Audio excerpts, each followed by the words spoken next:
ये कहानी क्या कहती है डिटेल में बताता हूं, write down. If we compare sign with unsigned, if we compare sign with unsigned integer, signed integer with unsigned integer, signed integer with unsigned integer,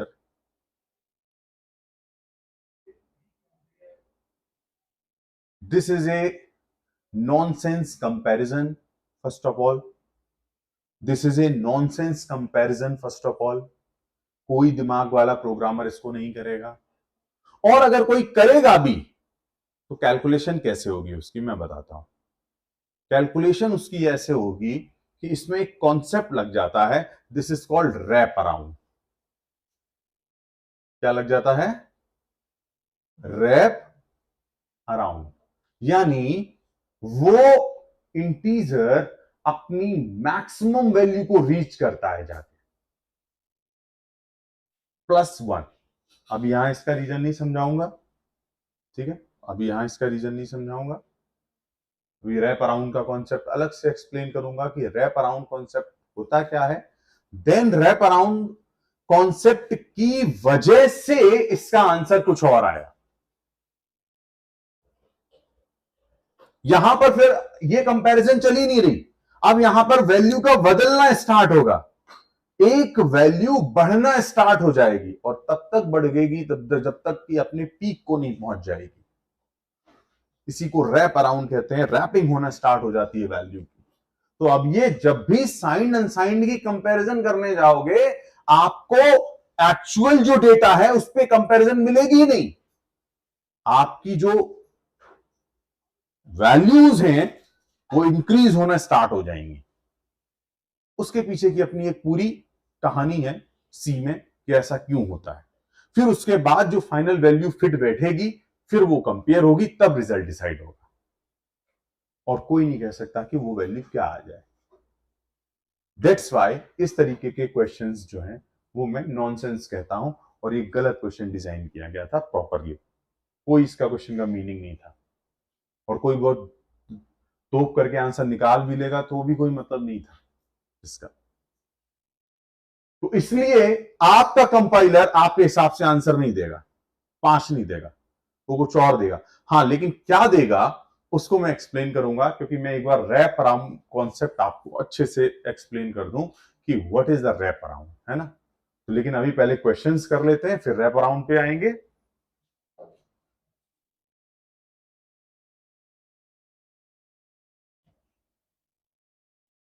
ये भी हो गया। हाँ जी, ऐसे ही 2015 में एक छुटकू सा पड़ा था, मैंने कहा करा दें, आपका भी कॉन्फिडेंस बूस्ट हो जाना चाहिए बीच बीच में।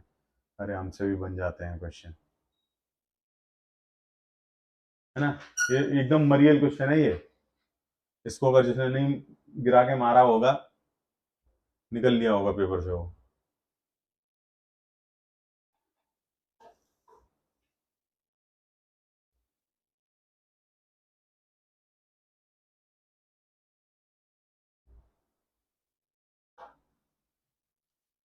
नई वाली सीट्स आज भेज दूंगा आप लोगों को, बहुत बना के लाया हूं क्वेश्चंस नई सीट्स में, बहुत ज्यादा, बहुत अच्छे क्वेश्चंस बना के लाया हूं। जो क्वेश्चंस दे रहा हूं वो सेटिस्फाइड हो सारे लोग? क्वेश्चंस का लेवल अच्छा लग रहा है? आवाज नहीं निकल रही है मुंह से, निकल रहा है? सही जा रहा है ना क्वेश्चंस? हाँ, तो क्वेश्चंस ही अच्छे होने चाहिए, यही वो हथियार हैं जिनसे लड़ाई लड़ी जानी है। मेरी पढ़ाई हुई थ्योरी हथियार नहीं है, ये क्वेश्चंस हथियार हैं। ये इनके वेरिएशंस जो टीचर कराएगा वो हथियार है।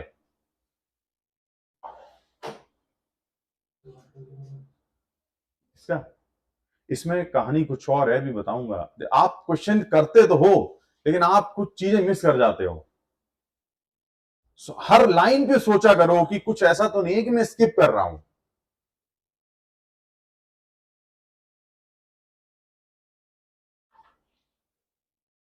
वो बिल्कुल सही है। मैं देखो बेटा, जल्दी आंसर निकालने का नंबर नहीं मिलता कि उसका कोई एक्स्ट्रा नंबर मिलता है, नहीं। आंसर कॉन्फिडेंस के साथ पूरी आपके कॉन्शियसनेस से, आपकी पूरी अवेयरनेस से आंसर जब आता है तब बात बनती है, क्योंकि तब मन में ये कहता है कि अब मेरा आंसर परफेक्ट है। मैं हर बच्चे से कहता हूं पढ़ने का नजरिया बदलो, पढ़ाई बदल जाएगी। पढ़ने का नजरिया बदलो। पढ़ने के तरीकों में बहुत सारी गड़बड़ियां कर रखी हैं बच्चों ने।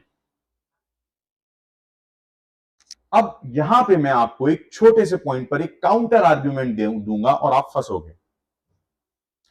कुछ भी नहीं है क्वेश्चन में, क्या भाई, है ना, एक एरे दे रखा है सर, हाँ, एरे में 7 कमरे हैं, 0 1 2 3 4 5 6, 7 कमरे हैं।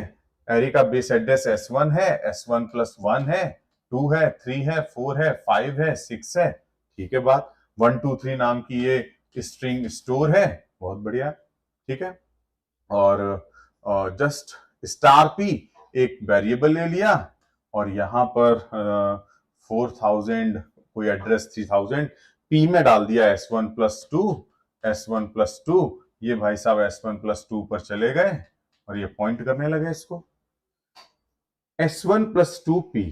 अब ये 0 मैंने सेट कर दिया जाके P का स्टार, P का मतलब S1 प्लस 2 और star move outside to inside, और इसमें सेट कर दिया 0,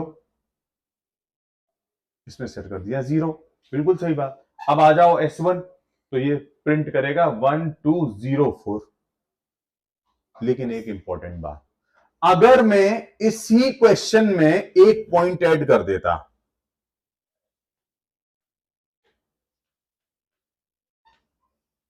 तब क्या होता, तब आंसर क्या होता?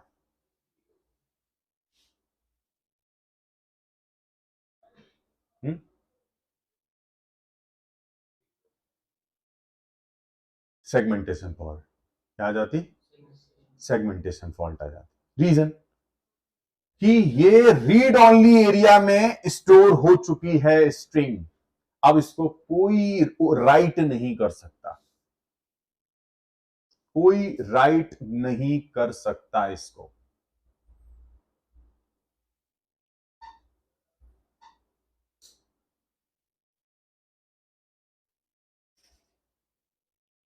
यहां पे फंसा देंगे।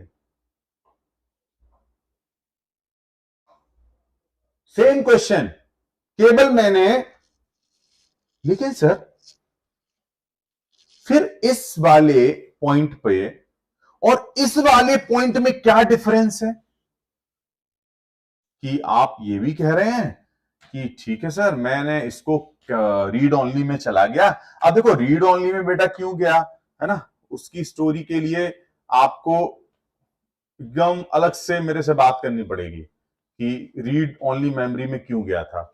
और जब हम ये वाला स्पेसिफिकेशन लेते हैं तो रीड ओनली मेमोरी में क्यों नहीं जाता है, दैट इज सबको अलग अलग समझें अगर डिटेल में। तो मैंने जैसे ही ये किया रीड ओनली मेमोरी में गया, अरे सर जब इसका मतलब सर आपका जो स्ट्रिंग लिटरल है वो कांस्टेंट हो गया। क्या हो गया? कांस्टेंट। तभी तो आप चेंज नहीं कर पा रहे ना, कांस्टेंट का मतलब ही तो है चेंज नहीं कर पा रहे ना, तभी एरर आ रही। तो सर इसको लिखने में क्या दिक्कत थी? आप इसको लिख देते, कॉन्स्ट लिख देते, तो जो करने वाला है उसको कुछ चमक जाता, यार ये तो कॉन्स्ट है, नहीं चेंज करना। बता सकते हैं जो पहले मैंने कॉन्स्ट नहीं लगाया और मैंने कॉन्स्ट लगाया, दोनों कोड कहां कहां पे जाके एरर देंगे?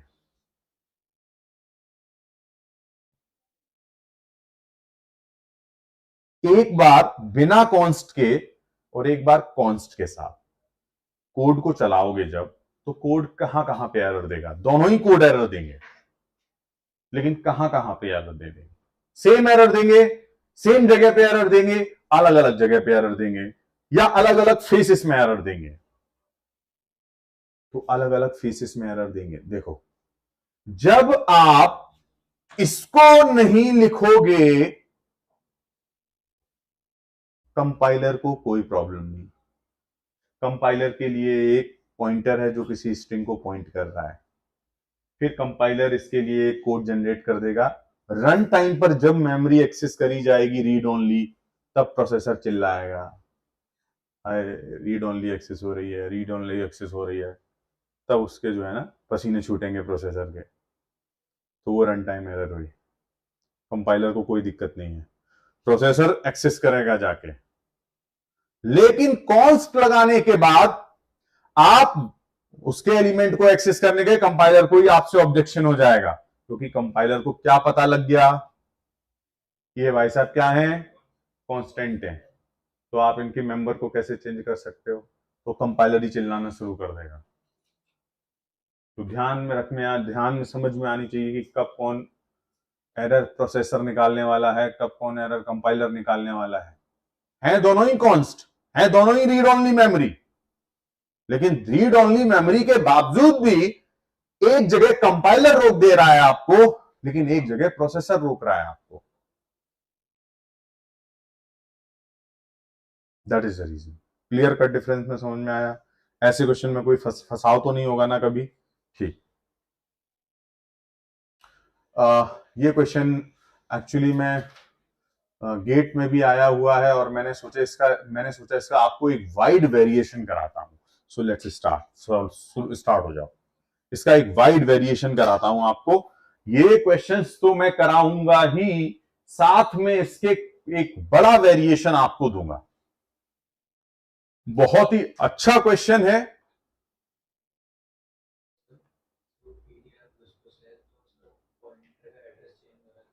नहीं, कुछ नहीं चेंज हो रहा, करो, डोंट वरी, कुछ भी चेंज नहीं हो रहा।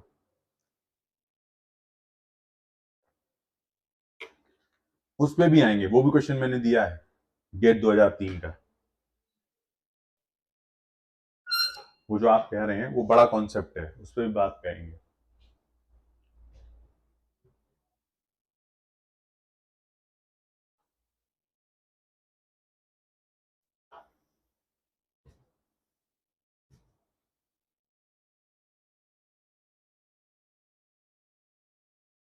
बढ़िया क्वेश्चन है, आराम से अच्छे से समय लगाओ और आंसर निकालो।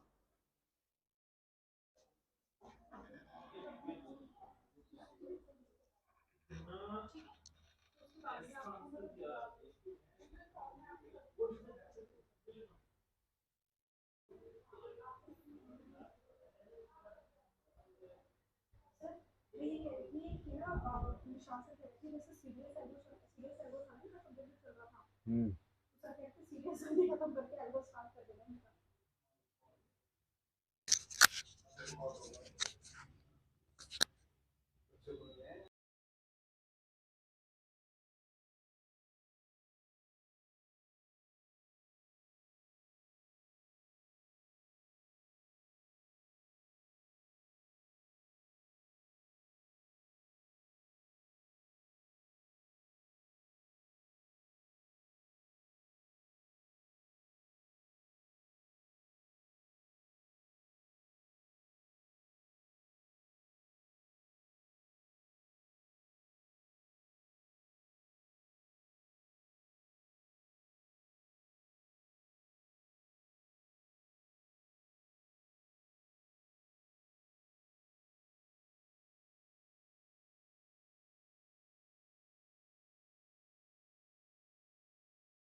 ठीक है, ठीक,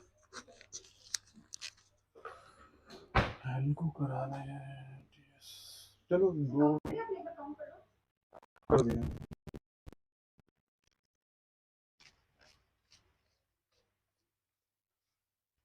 ठीक है, हो, हाँ।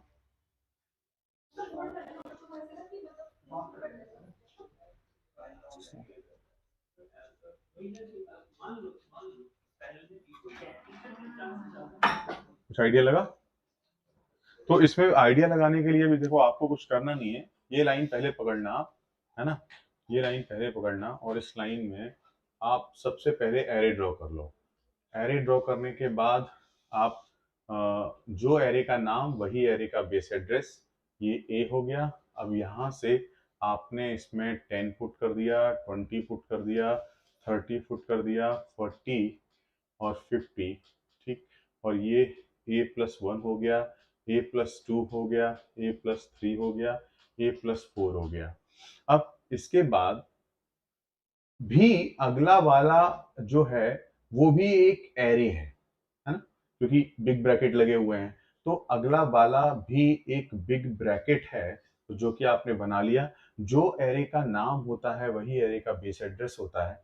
तो आपने पहला ब्लॉक P, अगला ब्लॉक P+1, अगला ब्लॉक P+2, अगला ब्लॉक P+3, अगला ब्लॉक P+4, और यहाँ पर असाइन कर दिया आपने a+3, a+4, a+1, a+2। लेकिन एक चीज ध्यान रखना, ये जो a+3, a+4, a+1, a+2 है, ये एड्रेसेस हैं। क्या है ये?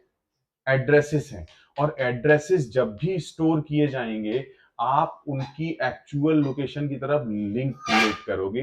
ये ध्यान कोई नहीं, सॉरी, मैंने a से a+3 कर दिया है, तो ये हटा दो, आप ये हटा दो। तो आप जो है यहाँ a+3 ले आओ, ये a+4 ले आओ, ये a+1 ले आओ, ये a+2 ले आओ। Linking is clear to everybody? Linking clear है। अब आपने कहा कि सर एक ये ptr वेरिएबल है जो कि पॉइंटर वेरिएबल है, बना रहने दो। ptr एक वेरिएबल है, पॉइंटर वेरिएबल है, बना रहने दो। कोई एड्रेस ले लो 3000, जिसमें p को डाला जा रहा है, p को डाल दो। और p भी अब एक एड्रेस है, तो सिंपली आप क्या करेंगे, उसके एक्चुअल की तरफ एक एरो क्रिएट कर देंगे, उसके एक्चुअल की तरफ एक एरो क्रिएट कर देंगे, तो p की तरफ एक एरो क्रिएट हो गया।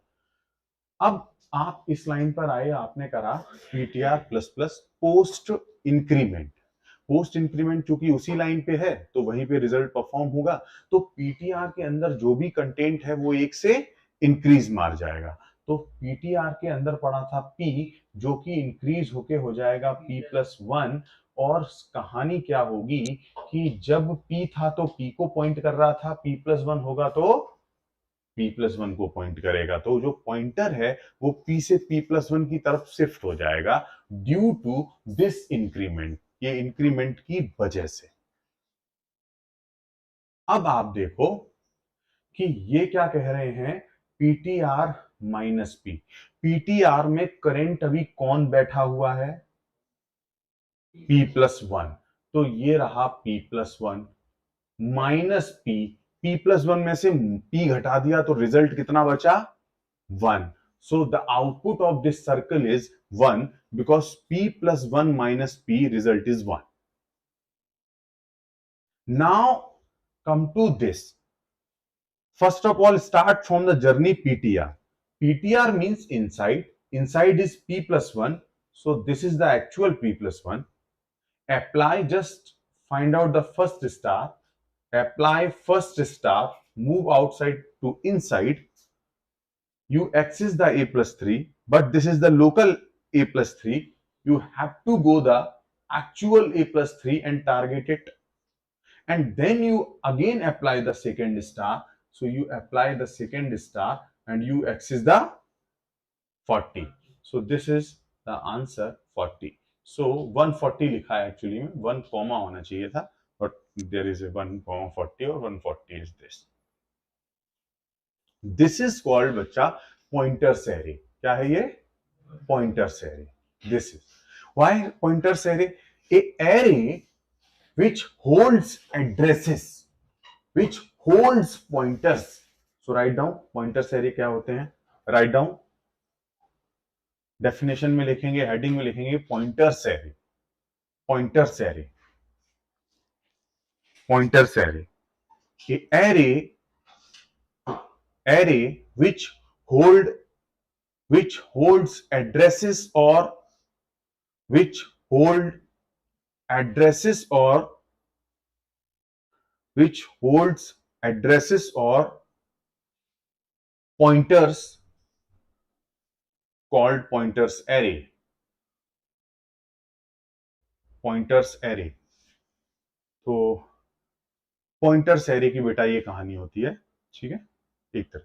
अब दूसरा मुझे ये है कि मैं अभी मुझे पता लगा कि यहाँ पर कुछ बच्चों ने CDS पहले पढ़ रखा है, तो कितने लोगों ने पढ़ रखा है, तो मुझे स्पीड उस हिसाब से फास्ट करनी है। आपने पढ़ रखा है और सारी अटेंड नहीं की थी, और कोई किसी को कुछ, आपने आपने हाँ, क्योंकि मुझे बताया कि CDS सर हो रखा है बहुत सारे बच्चों का, तो आपको उस हिसाब से बताना है कि मतलब जो इम्पोर्टेंट चीजें हैं वो पढ़ा के क्लोज करके फिर आपको वो करना है। तो अगर ऐसा है तो अपन फिर फास्ट मोड में भी चल सकते हैं, मतलब जैसा आप लोग बताओ सोच रहे हो। मुझे तो आइडिया नहीं था, मुझे तो लगा था कि CDS जो है सारे बच्चे नहीं है, इसलिए मैं अपनी धुन में सवार होकर पढ़ा रहा था।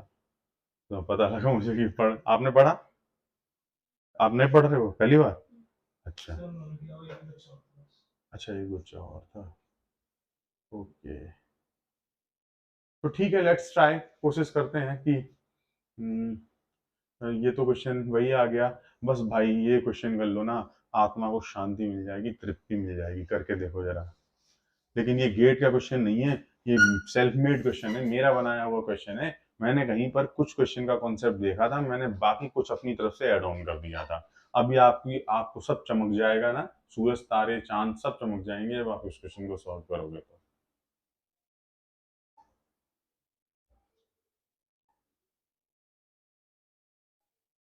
अभी तो मैं बड़ी C2 बना के लाया था, बड़ा उम्मीद से C2 डिस्कस करूंगा मैं।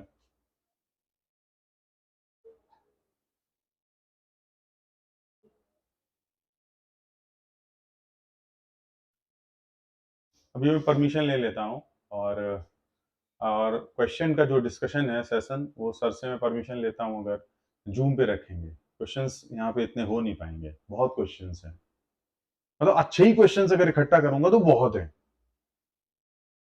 एक बार थ्योरी वाला पार्ट तो यहाँ हम कर लेंगे, कुछ क्वेश्चंस वाला जो बचे गए डाउट्स हैं आपके, वो हम बस वीक में भी कभी शाम को 8 बजे 9 बजे इस तरीके का सेशन प्लान करके कर ही सकते हैं ना। तो अब जैसे रिकर्सन है, इतने अच्छे अच्छे बचे हुए रिकर्सन के क्वेश्चन हैं, उसमें मुझे बहुत कुछ बताना है, लेकिन अभी मैं उनको टच ही नहीं कर पा रहा, क्योंकि अभी मुझे यही खत्म करना है सब।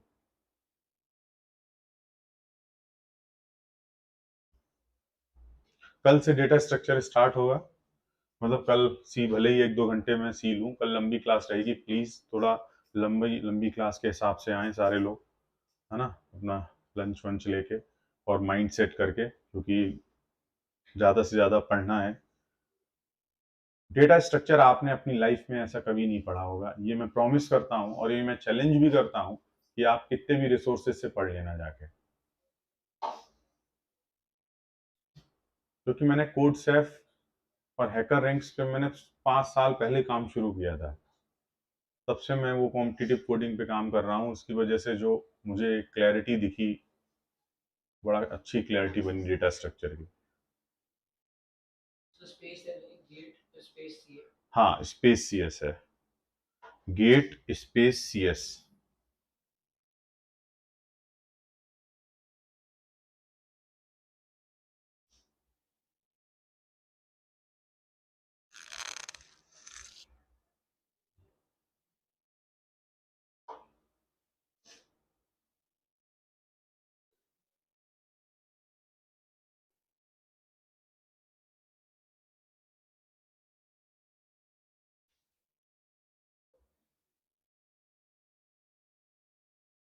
स्ट्रिंग में आपको मैक्सिमम यही सब पूछेंगे बस, और कुछ नहीं है।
मैम आप क्वेश्चन एडिट कर देंगे, मैं भी दूं आपको?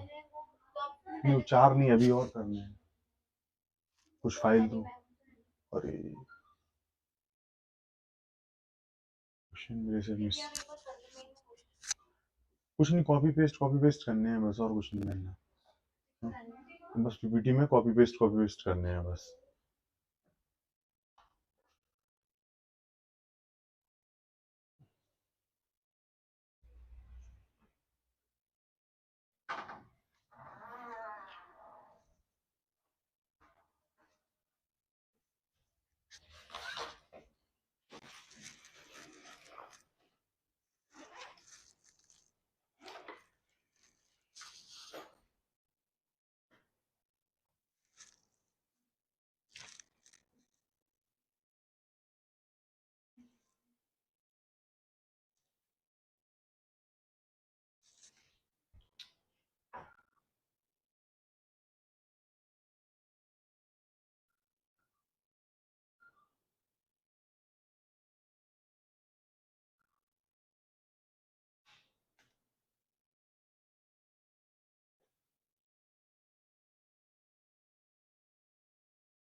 मैम भेज दिए हैं, देखिए तो वो उस वाले भेज दीजिए, तो वहाँ पे हम वो करवा लेंगे, कुंडी से निकलवा लेंगे।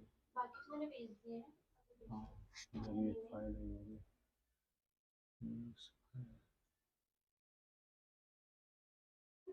हाँ ये बस वही पीपीटी।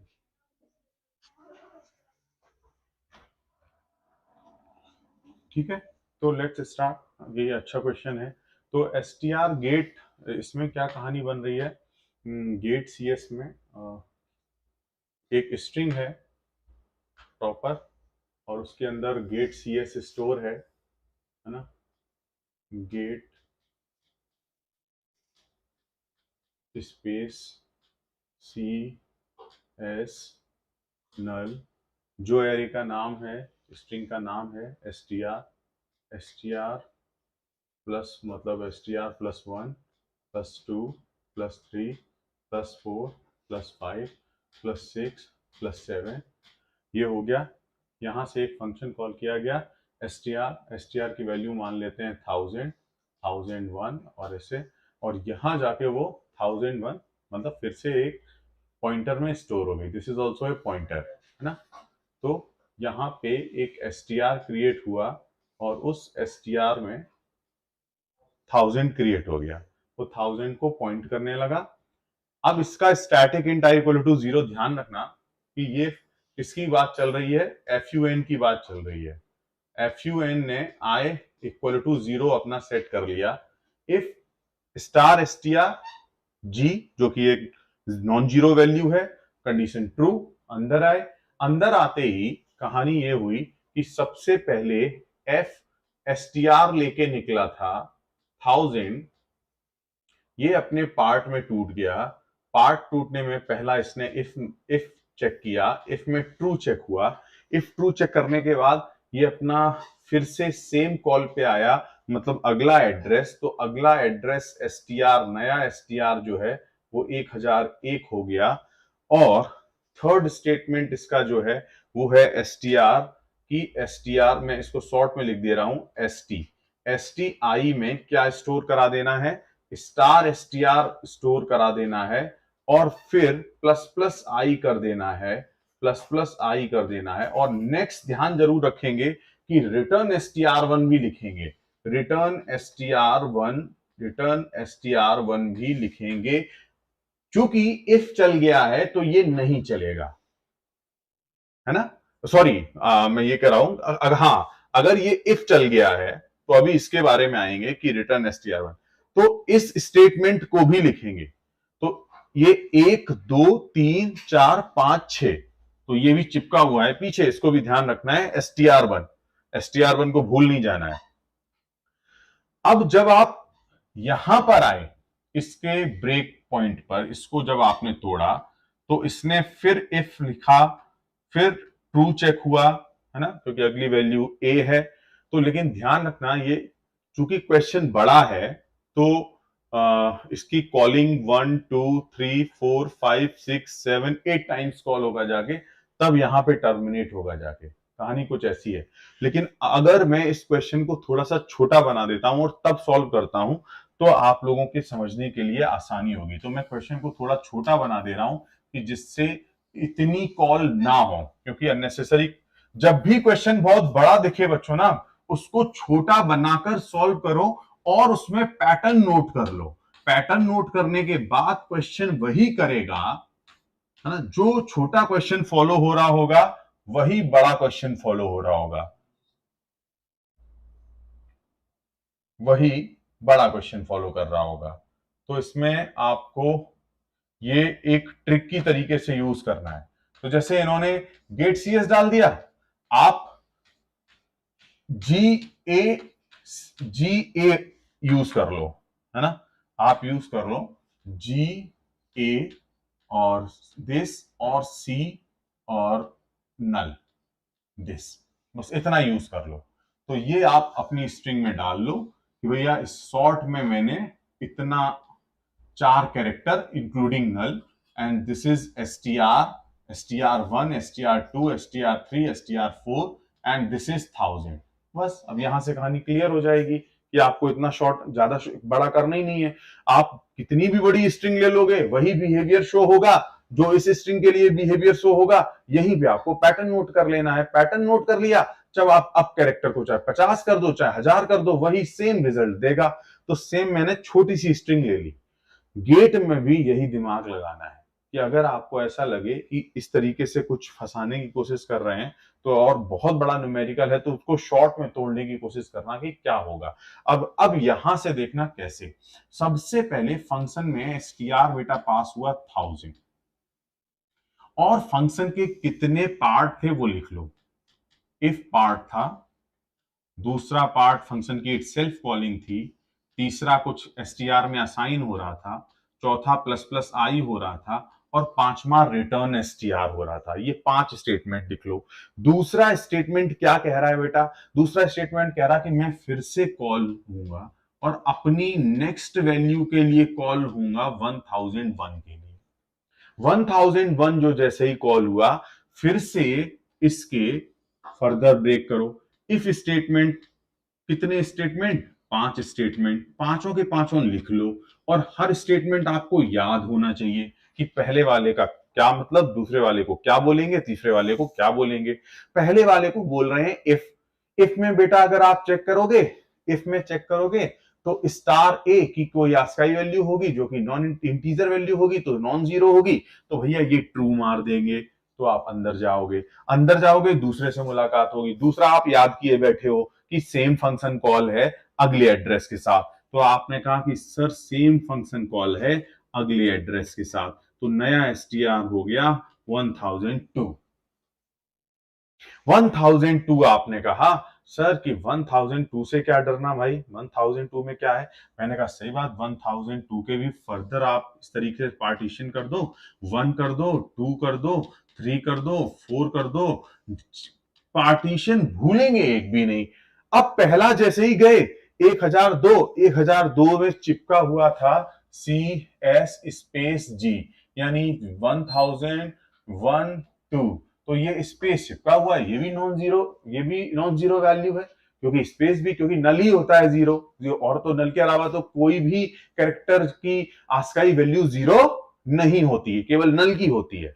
तो डेफिनेटली ये भी नॉन जीरो देगा, ये भी नॉन जीरो देगा, तो यहां से ट्रू मिलेगा। इफ से ट्रू मिला, दूसरा स्टेटमेंट टकराया, दूसरा स्टेटमेंट ने फिर से इसने कहा कि भैया str जो है वो 1003 के साथ होना चाहिए। 1003 जो है वो फिर से अपने 5 पार्ट्स में टूटा, ठीक है, 5 पार्ट्स में टूटा। अब कहानी यहां से बड़ी इंटरेस्टिंग बेटा शुरू होगी, ध्यान से देखना। क्या, जिस समय ये भाई साहब कॉल हुए थे, इस समय उन्होंने अपना आई सेट कर लिया था 0। देखो, सबसे पहला काम इन्होंने आई सेट किया था 0। लेकिन स्टैटिक सेट तो एक बार होता है, उसके बाद जितनी भी फंक्शन कॉल उसकी इटसेल्फ होती है उसमें वो इनएक्टिव हो जाता है। क्या हो जाता है? इनएक्टिव। तो ये अब नहीं चलेगा एक बार सेट होने के बाद। तो सबसे पहली बार सेट तो हो गया होगा, लेकिन जब ये फंक्शन कॉल हुई होगी तो ये इसके लिए इनएक्टिव रहा होगा, जब ये फंक्शन कॉल हुई होगी उसके लिए ये इनएक्टिव रहा होगा। इसका कोई मतलब नहीं। लेकिन अब हम आते हैं इस स्टेटमेंट के foo 103। 103 हमारा ये है, और फिर आ जाएगा हमारा नल। ठीक है, नल हमारा लिखा हुआ है 104 पे। तो अब की बार इसको एक बार बेटा और तोड़ेंगे और कहानी यहां से अब की बार क्रिस्टल क्लियर हो जाएगी। कुछ भी करने की जरूरत नहीं है। जैसे ही मैं पहले स्टेटमेंट पे गया, पहला स्टेटमेंट 103 के साथ था, ये था ये हमारा foo 103 है ना, और ये है foo 104। 104 foo 104 जैसे ही यहां पर आया ये फॉल्स हो गया। क्यों फॉल्स हुआ? क्योंकि foo 104 पे कौन बैठे हुए हैं? अरे बोलो भाई, नल बैठे, और नल की आस्काई वैल्यू कितनी होती है? 0। तो इफ में क्या मिला? 0, false, outside of the loop. तुरंत यहां पर चपक गया आके रिटर्न स्टेटमेंट। रिटर्न स्टेटमेंट बेटा इफ के बाहर लिखा है, इसका इफ से कोई लेना देना नहीं। इफ चले चाहे ना चले, इसको तो चलना ही है, क्योंकि ये कोई एल्स में नहीं लिखा है। ध्यान देना, ये कोई एल्स में नहीं लिखा है, ये इफ के नीचे लिखा है, तो इसको चलना ही है। इसने कहा रिटर्न str1। इसके ऊपर का str1 कितना था? कितना था इसके ऊपर का str1? कोई बता सकता है? जैसे यहां पर आपने रिटर्न str1 किया, इसके ऊपर का रिटर्न str1 कितना था? बताओ भाई।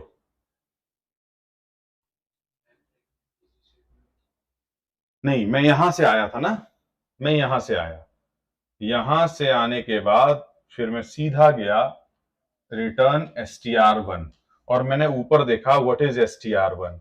तो str1 ऊपर था 1004। कितना था? 1004। तो 1004 हमारा था।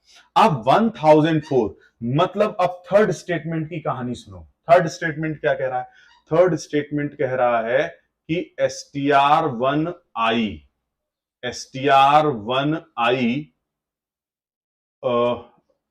ये str1 लेके लौटा था ना, ये str1 1004 लेके लौटा है।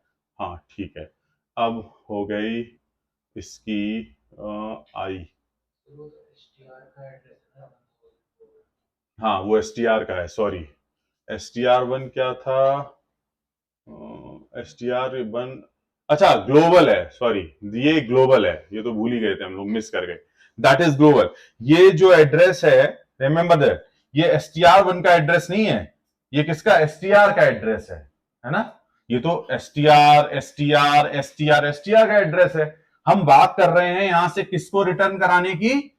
str1। और str1 भाई साहब चूंकि ऊपर होने की वजह से दिख नहीं रहे थे, तो ये है str1 जो 100 एलिमेंट के है ना। तो कहीं ये एक बहुत बड़ा एरे सेगमेंट है जिसकी स्टार्टिंग हो रही है str1 से, और ऐसे करके ये 99 तक जा रहा है। कोई दिक्कत नहीं। अब आ जाओ कि यहां से आपको str1 मिला, str1 मिल गया। अब इसका ये सेकेंड स्टेटमेंट खत्म हो गया, इसका सेकेंड स्टेटमेंट। ठीक है, सॉरी इसका, दिस वन, ये इसका तो कोई मतलब ही नहीं था। इसका सेकंड स्टेटमेंट खत्म हुआ पूरा। जैसे ही इसका सेकंड स्टेटमेंट ओवर हुआ, come to the third statement. Third statement क्या कह रहा? थर्ड स्टेटमेंट कह रहा है कि जो str लेके लौटे हो, जो str लेके लौटे हो, वो कहां पर डाल दो? str10। तो क्या str लेके लौटे हैं बताओ? क्या str लेके लौटे हैं हम? यहां पे हमारे अब ध्यान से देना, अब ये किस एसटीआर की बात कर रहे हैं? ये इस एसटीआर की बात कर रहे हैं। क्यों क्यों क्यों? क्योंकि ये एसटीआर इसके लिए था, ये एसटीआर इसके लिए है। जिसके सर पे जो वैल्यू लिखी है वो अपनी नीचे बॉडी वाले स्टेटमेंट्स के लिए अवेलेबल होती है। तो अगर कोई मुझसे ये कहे कि ये एसटीआर कौन सा है, तो मैं इसका हेड चेक करूंगा जाके। हेड में जो सेट होगा वही मैं यहां पे यूज करूंगा। ये क्लियर है सभी को? तो जब मैं यहां पर, मैं इसीलिए कह रहा हूं कि बहुत फंक्शन कॉल्स हैं, दैट्स वाई। तो इसको थोड़ा सा साफ कर लेते हैं तो आपको और क्लैरिटी आ जाएगी, है ना? क्योंकि मैं ये क्वेश्चन बहुत अच्छे से कराना चाह रहा हूं कि इस क्वेश्चन में आपका कोई भी ऐसा पार्ट मिस नहीं होना चाहिए। क्योंकि ऐसे क्वेश्चन अगर एग्जाम में आए और मेरे बच्चों ने उनको ऑलरेडी पहले से समझ के रखा है, तो उस समय आप देखना कि ये क्वेश्चन आप निकाल ले जाओगे।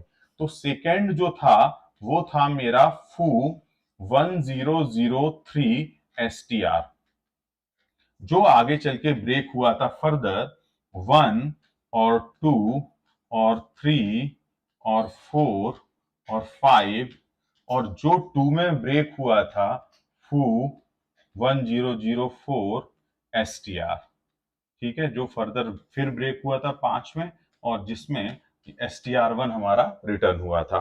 तो अब ध्यान देना कि यहां पर जब इस स्टेटमेंट के चलने की बारी आएगी, ये स्टेटमेंट क्या है?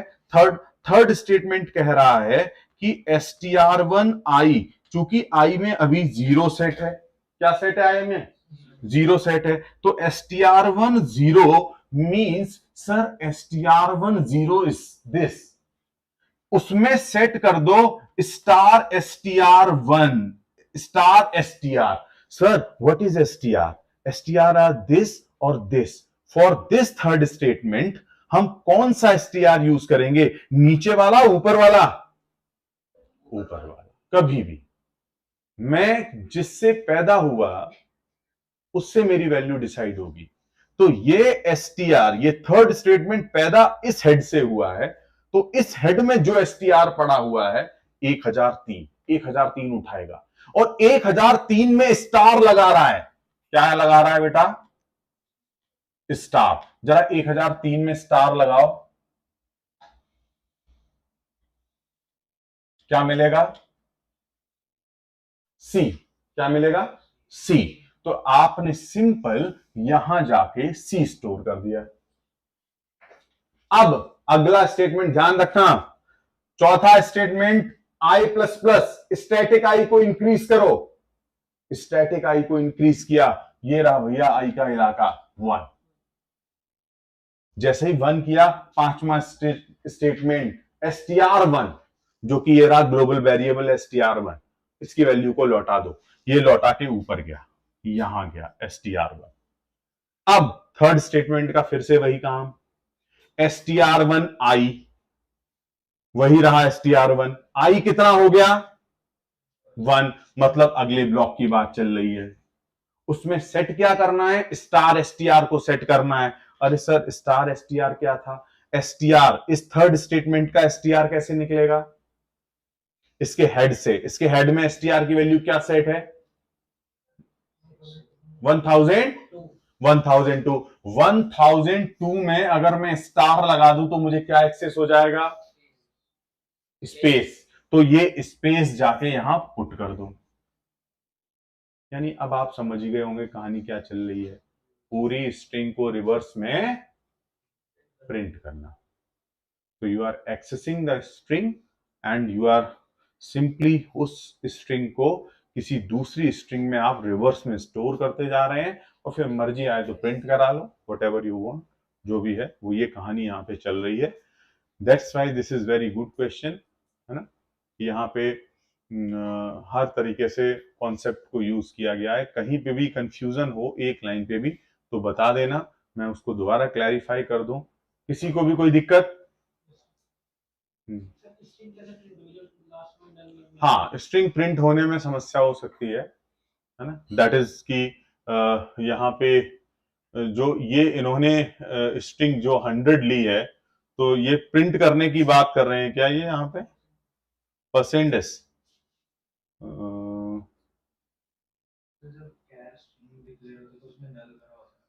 ये वाला पार्ट जब है ना, दैट्स कहाँ गया ये वाला, तो इसमें बाय डिफॉल्ट नल ऐड होगा दिस, यहाँ पे बाय डिफॉल्ट कोई भी कुछ भी करोगे तो कंपाइलर उसमें डालेगा नल, ठीक है, दैट इज द पार्ट,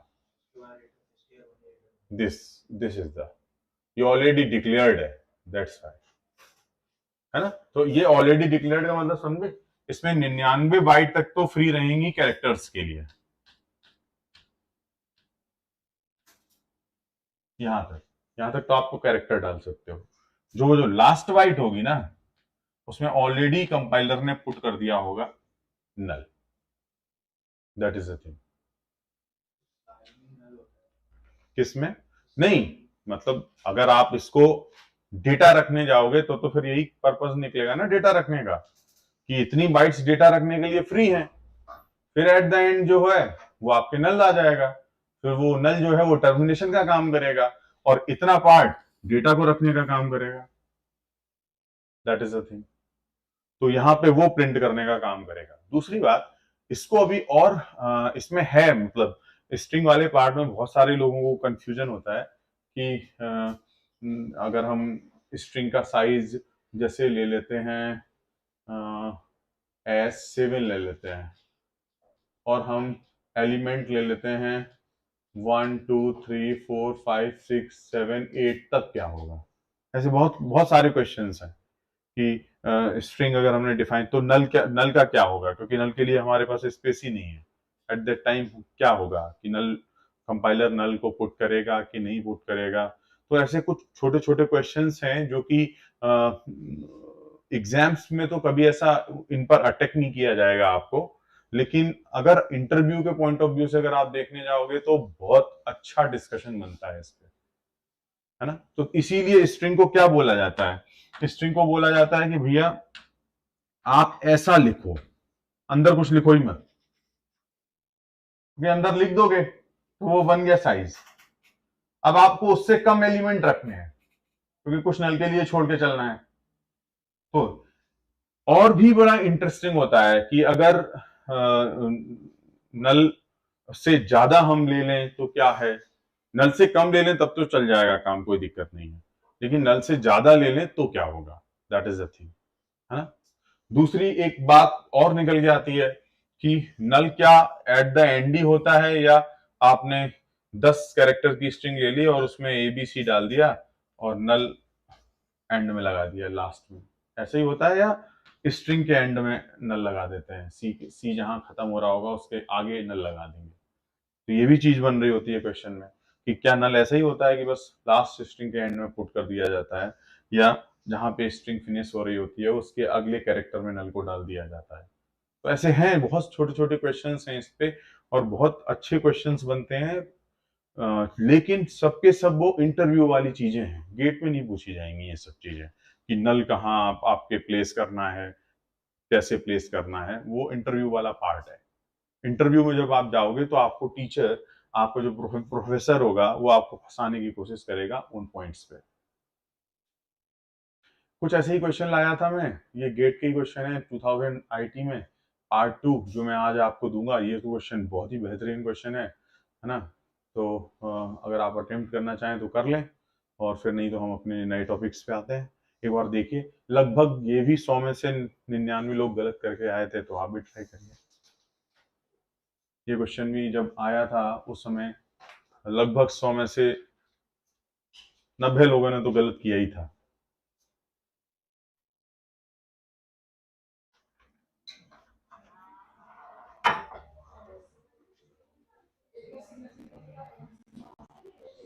वो कुलदीप कहाँ है?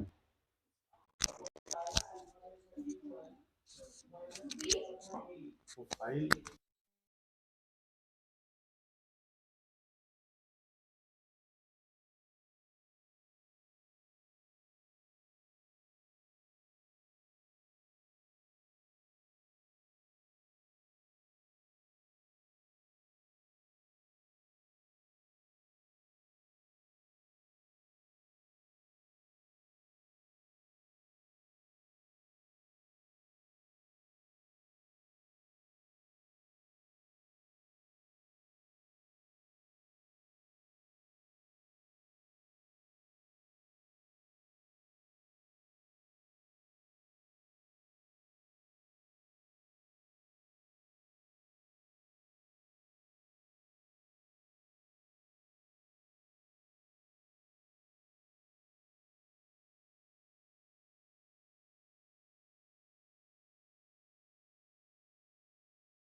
रख दिया,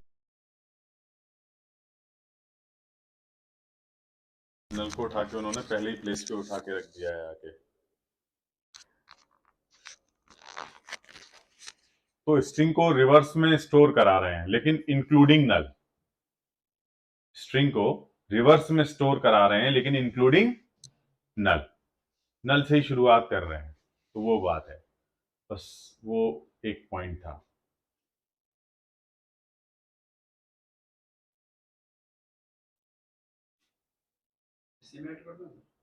हाँ,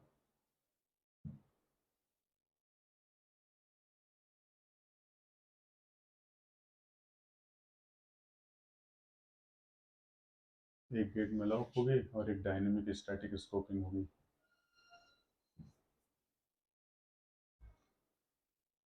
ठीक है।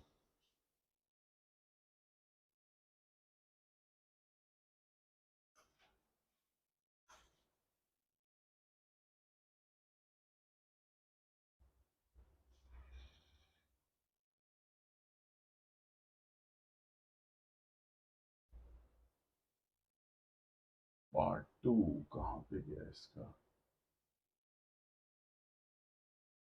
क्वेश्चंस तो मैं बहुत सारे अभी आपके बनाए हैं, नए वाली सीट में मैंने बहुत सारे क्वेश्चंस बनाए हैं। अब वो ये मैटर करता है कि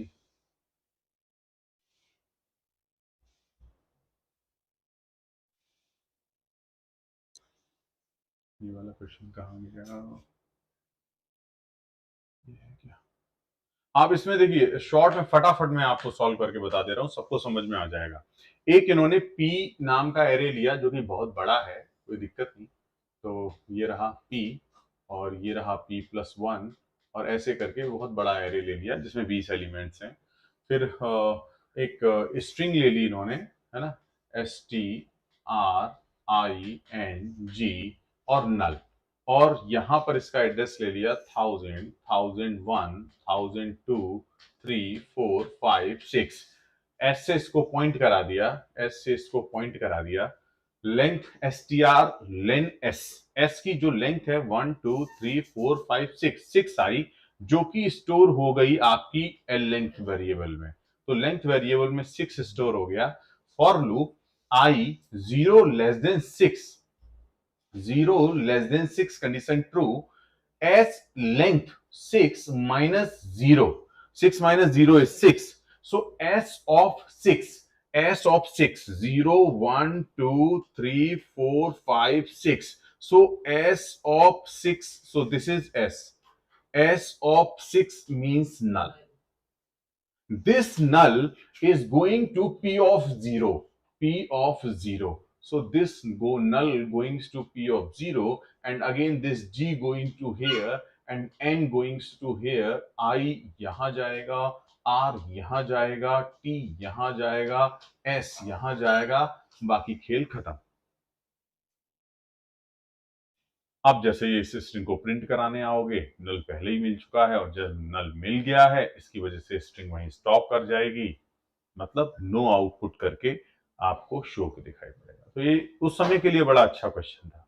ठीक है, तो क्वेश्चन तो मेरे पास बहुत हैं। जैसे फॉर एग्जांपल एरे में मैं आपके लिए बहुत सारे क्वेश्चंस ऐड करके लाया हूं, पार्ट 2 करके लाया हूं एरे का, है ना। ये दिस काइंड ऑफ, है ना, आप देखोगे तो ये मैं बहुत सारे क्वेश्चंस लाया हूं एरे के। एरे का फर्स्ट पार्ट आया नहीं अभी?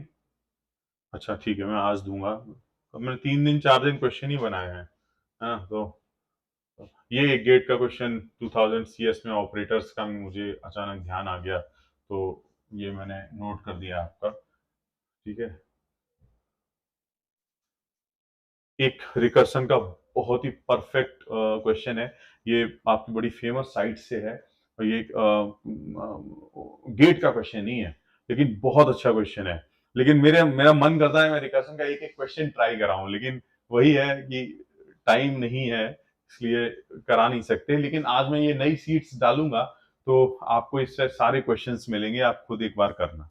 ठीक है, तो आपको मजा आएगा, बहुत ज्यादा अच्छे क्वेश्चंस हैं ये सब। और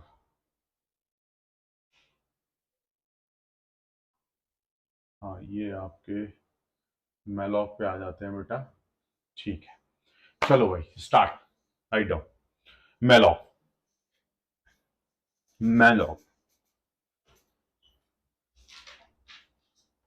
कहानी बहुत बड़ी है, शॉर्ट में सुनाऊंगा, छोटी सुनाऊंगा, काम भर की सुनाऊंगा। गेट के अभी तक 3 क्वेश्चंस पूछे गए हैं पूरे 20 साल की हिस्ट्री में, तीनों क्वेश्चंस करवाऊंगा। ठीक है, तो कहानी समझो, मेलॉक होता क्या है? कोई बताया what is malloc? Memory allocation. अब मेमोरी एलोकेशन जो होता है वो एक अपने आप में स्टैंडर्ड लाइब्रेरी होती है ना। मेमोरी एलोकेशन एक सिस्टम कॉल है, एक तरीके से देखी जाए, जो ऑपरेटिंग सिस्टम के साथ डील करती है। मेमोरी एलोकेट करने का काम ओएस के अलावा कोई नहीं कर सकता। ठीक, किसी के औकात की बात नहीं है जो आपको मेमोरी एलोकेट करके दे दे। ओएस ही करके देगा आपको। ओएस को रिक्वेस्ट भेजनी पड़ती है और उस रिक्वेस्ट भेजने का काम सिस्टम कॉल करता है। ठीक, सिस्टम कॉल जो होता है वो आपके स्टैंडर्ड लाइब्रेरीज में इनबिल्ट होता है ना। प्रिंट एफ है, स्कैन एफ है, ये सब सिस्टम कॉल हैं जो कि स्टैंडर्ड लाइब्रेरीज में आपको मिलते हैं। ऐसे ही सी में एक मेमोरी को एलोकेट करने का तरीका दिया गया जिसको आपने मेलॉक, ये एक स्टैंडर्ड टूल है, एक स्टैंडर्ड टूल दिया गया है। लेकिन इसके अलावा कई तरीके के एलोकेटर ऑलरेडी आया करते हैं। मेमोरी एलोकेशन एक बहुत रिसर्च का मुद्दा है जिस पर आज भी लगातार रिसर्च होती जा रही है। मींस जैसे लाइन मेमोरी एलोकेटर हुआ करते थे एक टाइम पे। ये क्या करते थे? लाइन के फॉर्म में मेमोरी को तोड़ते थे, मेमोरी को एलोकेट करते थे। एक समय था कि बाइट एलोकेटर भी होते थे। बाइट एलोकेटर भी होते थे, ये भी मेमोरी को एलोकेट करके देते थे, इन टर्म्स ऑफ बाइट देते थे। एक टाइम आया ब्लॉक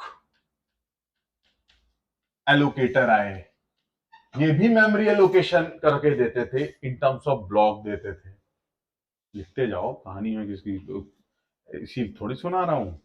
एक राम थी, एक सीता थी, और सीता मर गई, राम जीत गए। लिखो तो, उसमें कहानी तो बड़ी इंटरेस्टिंग है वो जो बता रहा हूं कि भैया ये एलोकेशन थे। फिर इसके बाद भी इनके पिताजी आए, पूल एलोकेशन। पूल एलोकेशन यानी पूल मेमोरी एलोकेटर आए, बाइट मेमोरी एलोकेटर आए, ब्लॉक मेमोरी एलोकेटर आए। ये सब सी की बात बता रहा हूं, सी में ही हुआ ऐसा। लेकिन सबके अपने एडवांटेजेस, सबके अपने डिसएडवांटेजेस, सबके अपने एडवांटेजेस, सबके अपने डिसएडवांटेजेस। अब जैसे बाइट ब्लॉक का उठा लो, ब्लॉक मेमोरी एलोकेशन का क्या प्रॉब्लम था? फास्ट, गजब की एफिशिएंसी। मेमोरी एलोकेट करते समय आप क्या चाहेंगे कि आपको फास्ट मेमोरी एलोकेट हो या स्लो मेमोरी एलोकेट हो? फास्ट मेमोरी एलोकेट हो। बाइट की प्रॉब्लम क्या थी? आपको चाहिए 100 बाइट और आपने बाइट मेमोरी एलोकेटर यूज कर लिया। अब ये आपको स्लो मेमोरी एलोकेट करके देगा, फास्ट मेमोरी एलोकेट करके देगा? स्लो, क्योंकि एक एक बाइट एलोकेट करेगा। तो उसको एक बाइट एलोकेट करने में अगर 1 यूनिट टाइम लग रहा है, तो 100 बाइट एलोकेट करने में कितना यूनिट टाइम लगेगा? 100 यूनिट टाइम लगेगा। तो यहां फेल हो जाता था स्पीड के मामले में। लेकिन अगर एक बाइट ही एलोकेट करनी हो तो बड़ा फास्ट एलोकेट कर रहा था, प्लस स्पेस कभी वेस्ट नहीं होने देता था। भैया जब तुम एक ही एक बाइट एलोकेट करोगे तो स्पेस वेस्ट होगा कभी? क्या नहीं होगा। तो स्पेस के मामले में तो बड़ा ताल ठोकता था कि हमारा स्पेस वेस्ट नहीं, लेकिन स्पीड के मामले में मात खा जाता था। तो ये इसकी प्रॉब्लम थी। इसको ओवरकम करने के लिए ब्लॉक एलोकेटर लाए गए। ब्लॉक एलोकेटर ने कहा कि हम क्या करेंगे, पूरा 500, मतलब इन टर्म्स ऑफ 200, जैसे 256 मेमोरी लेनी है बाइट, या हमको 128 बाइट मेमोरी लेनी है, हमें ऐसी मेमोरी लेनी है, हम इकट्ठा एलोकेट करके दे देंगे तो फास्ट तो होंगे ही हम जब हम इकट्ठा एलोकेट। लेकिन उसके चक्कर में क्या, प्रोग्राम को तो 100 ही जरूरत है, लेकिन बची हुई 28 बाइट क्या हो गई? बेकार हो गई। तो ये वहां गच्चा खा जाते थे, ऐसे ही पूल एलोकेटर का बहुत सारा सिस्टम था, और ऐसे ये जो आपका सी का दिया जाता है वो थर्ड क्लास का मेमोरी एलोकेटर होता है, कोई बहुत झंडा गाड़ने वाला मेमोरी एलोकेटर नहीं है वो। ठीक है, कभी उसको देखना हो तो मैं कल ही दिखा दूं उसको कहाँ पड़ा रहता है। तो वो कोई बहुत वो नहीं है। आपको आप अपना मेमोरी एलोकेटर बना सकते हो और प्रॉपर चला सकते हो मेलॉक की जगह। ये एक बीटेक का बहुत हाई लेवल का थर्ड ईयर का प्रोजेक्ट है, जो कि स्टैनफोर्ड और ऑक्सफोर्ड में कराया जाता है। तो बच्चों को कहा जाता है कि आप मेमोरी एलोकेटर डिजाइन करें सेकेंड ईयर के बच्चों से, तब उनको समझ आता है कि ओएस की कहानी क्या है। अगर आपको कर्नल की दुनिया में एंट्री मारनी है तो उसका सबसे पहला तरीका होता है आपको मेमोरी एलोकेशन समझना होगा, अगर आपको कर्नल की दुनिया में घुसना है तो। क्योंकि ओएस को आप अभी कुछ नहीं जानते। क्या जानते हो ओएस के बारे में? इंस्टॉल करने के अलावा आपको कुछ नहीं आता ओएस का। अगर वो एरर भी ऐसा देता है ना, ढूम और ऐसे करके ऐसे करके ऐसे करके, आपको सन्नाटा जीवन में, आपके कुछ नहीं पता क्या लिख के दिया उसने। This BIOS is over, this ऐसे करके अजीब अजीब से वर्ड आते हैं। वो अलग ही दुनिया की भाषा बोलता है वो आम इंसान की भाषा नहीं चलती वहां पे। तो अगर आपको ऑपरेटिंग सिस्टम को समझने का सबसे अच्छा तरीका किसी स्टूडेंट को है कि अरे बहुत डिटेल डीप में समझना है, तो मेमोरी एलोकेशन के जरिए उसको स्टार्ट कर सकते हैं समझना। फिर उसमें बहुत हजारों लाखों चीजें इन्वॉल्व हैं। जैसे आप उसको तो छोड़ दो, जीसीसी का 2000 जीसीसी है ना, जेएनयू कंपाइलर कलेक्शंस, जो सबसे हाई टूल है हमारे इसका, जो आपके जीनोम कम्युनिटी है, जीनोम कम्युनिटी ने ही लॉन्च किया था जीसीसी ना, जीसीसी टूल किट। उसमें जीसीसी कंपाइलर कलेक्शंस जो है सबसे बड़े प्लेटफॉर्म थे। वो सोचो, जीसीसी का जो कंपाइलर कलेक्शंस 2014 की बात बता रहा हूँ, वो जीसीसी का कंपाइलर कलेक्शंस 2014 में 17 मिलियन बिलियन लाइन का कोड था। 2014 की बात बता रहा हूँ। अब 2021 में तो आप अंदाजा भी नहीं लगा सकते कि कितना कितना बड़ा कोड था उसका। बिलियंस में लाइंस लिखी थी कोड के, वो आप इंटरनेट पे डाल के जाके पढ़ सकते हो, आपको पता लग जाएगा।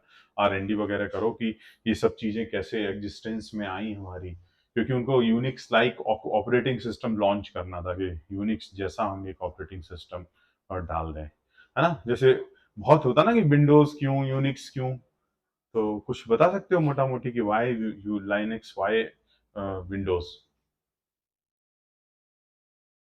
एनीबॉडी? कैसे? पहरेदार लगे रहते हैं क्या? पहरेदार रहते हैं क्या? हम्म। ऐसा क्या आपने सिक्योरिटी का देख लिया कि आपको लगा अरे बड़ा सिक्योर है?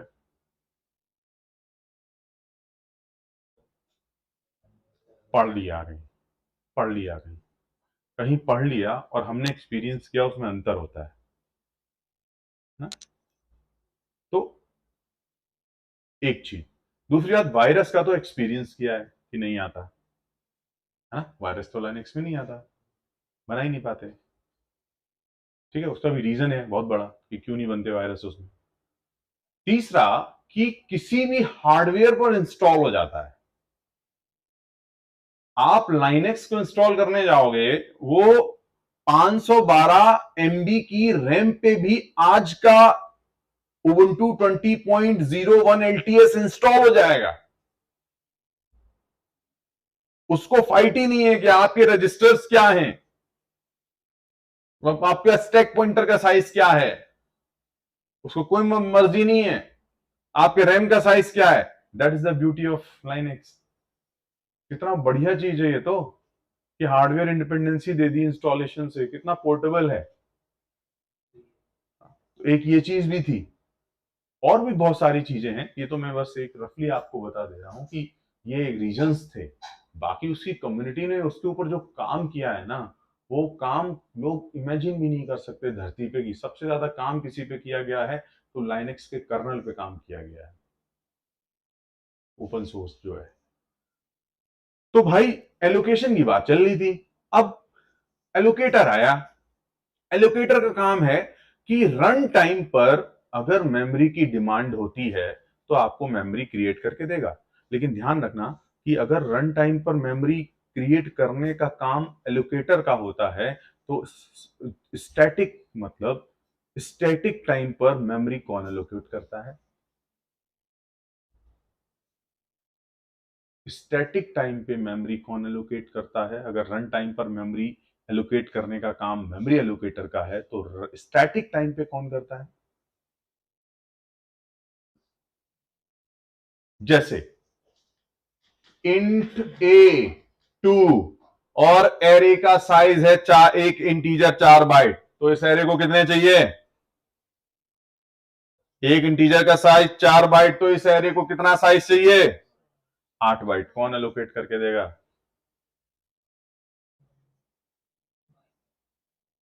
कंपाइलर दे। कंपाइलर एड्रेसिंग करेगा इसकी, कंपाइलर एलोकेशन करेगा इसका, है ना। लेकिन यही बात अगर रन टाइम डिमांड पर आ गई, रन टाइम में अगर हमें कभी ऐसी जरूरत पड़ गई तो वो मेमोरी जो होती है वो आपकी क्रिएट की जाएगी मेमोरी एलोकेटर से। लेकिन बेटा वो है वो सेक्शन आपका जो प्रोग्राम का सेक्शन होता है उसको बोलते हैं हीप। क्या बोलते हैं? हीप। बाकी पूरे प्रोग्राम की जो मेमोरी होती है वो कई पार्ट में तोड़ी जाती है। उसमें एक मेमोरी जो सेगमेंट होता है बेटा वो स्टैक होता है। ध्यान रखना, एक सेक्शन हीप होता है, एक सेक्शन डेटा सेक्शन होता है, एक सेक्शन टेक्स्ट सेक्शन होता है, और ऐसे कई और 50 सेक्शन होते हैं। उनसे मिलकर आपका प्रोग्राम बनता है।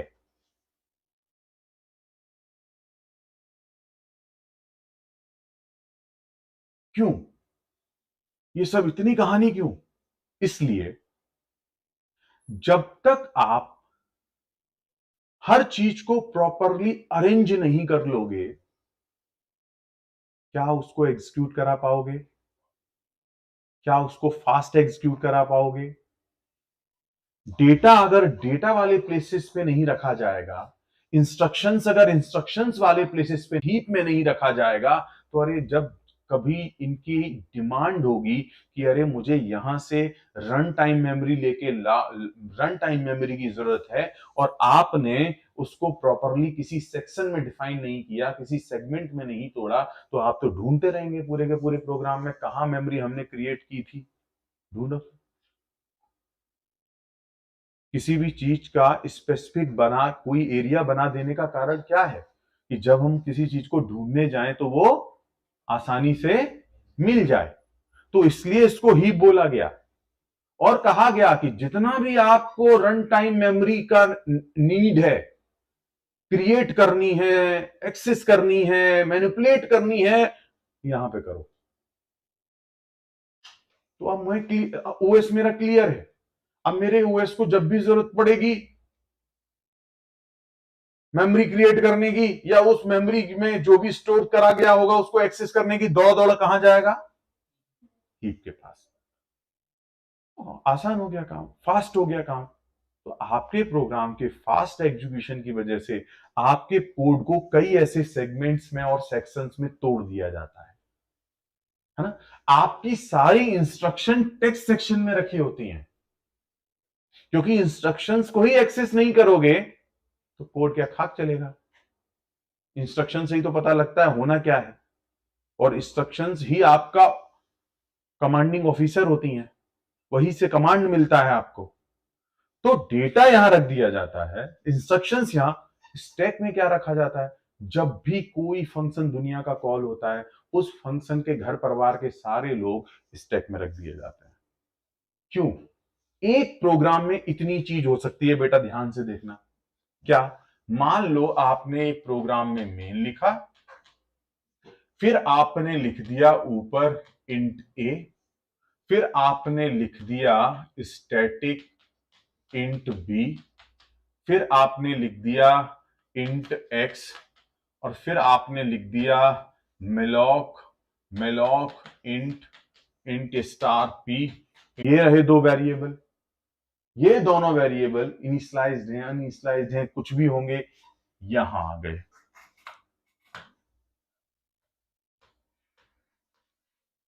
यहां आ गए। मैक्सिमम क्या हो सकता है कि हम एक कैरेक्टर एरे ले लें और कैरेक्टर एरे लेकर एबीसीडी एक ये ले लें, ये भी एक काइंड ऑफ डेटा है। अब आपने कहा कि सर ऐसा करते हैं, ये जो डेटा है, ये जो डेटा है वो आरओ डेटा में डाल देते हैं, आरओ डेटा में डाल देते हैं। ये यहां गया। अब आपने कहा सर इस पूरे प्रोग्राम को अगर मैं 5 इंस्ट्रक्शंस में तोड़ दूं, जो भी हमारी असेंबली इंस्ट्रक्शंस होंगी, 6 जितनी भी होंगी, ये कहां स्टोर होंगी जाके, ये यहां स्टोर होंगी जाके। क्योंकि आपका सोर्स कोड किसी ना किसी एटीएनटी असेंबली में तोड़ा जाएगा या इंटेल असेंबली में तोड़ा जाएगा, तोड़ा ही जाएगा असेंबली में, असेंबली में ही लिखा जाएगा। कंपाइलर क्या करता है, कंपाइलर का काम और कुछ नहीं होता, कंपाइलर आपके कोड को असेंबली में बदल